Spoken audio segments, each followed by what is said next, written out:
AU assistant professor లావణ్యదేవిని 5 ఏళ్లుగా వేధిస్తున్నారని Gajuwaka TDP MLA అభ్యర్థి పల్లా శ్రీనివాసరావు ఆరోపించారు. అయినా మీడియాతో మాట్లాడుతూ ఆమె తన భార్య కావడం వల్ల ఈ వేధింపుల్ని ఆవేదన వ్యక్తం చేశారు.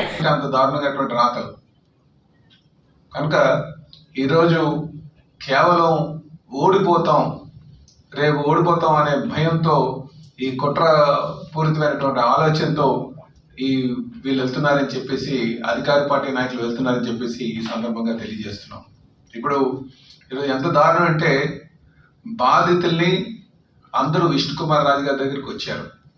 విష్ణుకుమార్ రాజు గారి దగ్గరికి వచ్చి ఆయన మీడియా సమక్షంలోనే అందరితో వాళ్ళు చెప్పారు, బాధితులు ఇలాగ మేము టీడీపీకి కూటమికి ఓటు వేసాం అని చెప్పడంతోనే మా పైన దాడి జరిగిందని. దాని పూర్వపరాలన్నీ కూడా మీరు వెరిఫై చేసుకోండి. ఇప్పుడు మనకి మీరు ఉదాహరించుకుంటే, ఇప్పుడు ఆడపిల్ల వెళ్ళి కేసు పెడితే కేసు పక్కన ఆవిడ పక్షానే ఉంటారు. భార్య వెళ్ళి కంప్లైంట్ ఇస్తే భార్య కంప్లైంట్ తీసుకుంటారు, కానీ భర్త కంప్లైంట్ తీసుకుంటారు.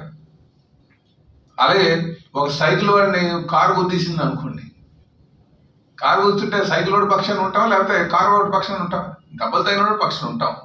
ఈరోజు కొంతమంది బాధితులు వచ్చి, బాబు మేము కూటమికి ఓటు వేస్తాం అనేసరికి మా మీద దాడి జరిగింది, ఇందులో 9 మంది ఉన్నారు, ఒకరి మీద కేసు పెట్టారు, మిగతా 9 మందిని 8 మంది వదిలేశారు అని చెప్పి నాయకుల దగ్గరికి వచ్చి వాళ్ళ బాధను వెళ్ళబుచ్చుకుంటే, అప్పుడు మీడియా వాళ్ళు పిలిపించి మీడియా సమక్షంతో వాళ్ళు చెప్తే, అలాంటి వాళ్ళందరి పైన అటు ఎవరైతే నాయకుడి పైన మీరు 41 నోటీస్ ఇచ్చారు, కేసు పెట్టి మీడియా పైన మీరు కేసు పెట్టారు అంటే ఎంత దారుణానికి ఒడిగడుతున్నారు ఒక్కసారి ఆలోచించేయండి.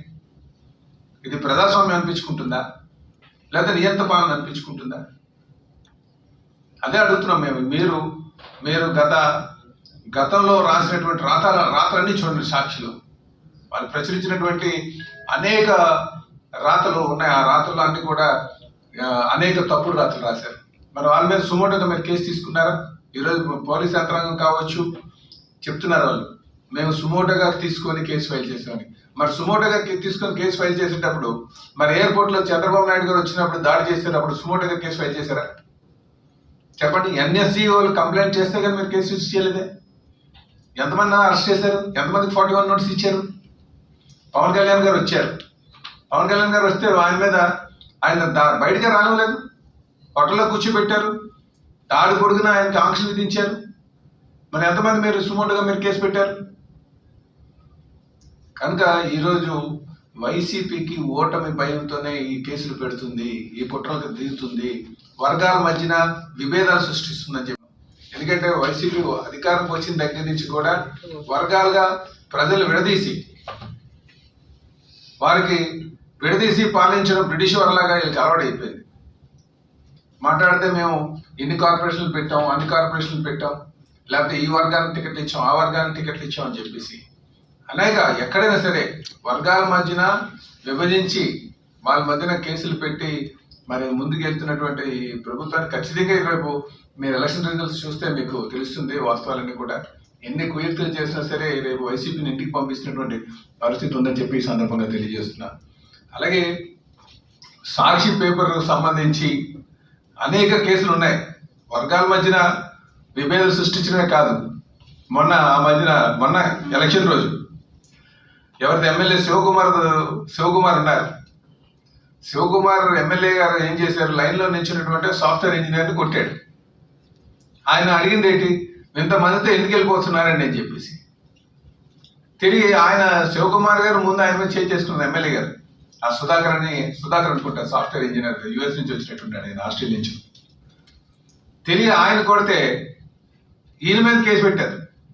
ఈయన మీద కేసు పెట్టారు తప్ప శివకుమార్ మీద పెట్టలేదు. అలాగని చెప్పేసి సాక్షి పేపర్లు ఏం రాశారండి? సాక్షి పేపర్లో అడ్డగోలుగా సుధాకర్ ముందు కొట్టాడు రాశారు. చూడండి ఒకసారి, సాక్షి పేపర్ తెచ్చి చూపించాను. అంటే ఇంత అడ్డగోలుగా రాసినటువంటి పేపర్లో రాతలు పోలీసులు కనిపించట్లేదని అడుగుతున్నాను, అధికారులు కనిపించట్లేదని అడుగుతున్నాను.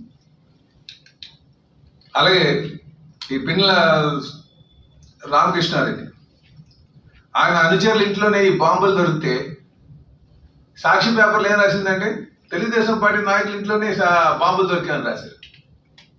మరి ఆ రోజు మీరు సుమోటోగా కేసు బుక్ చేయడం రాదా, తెలీదా?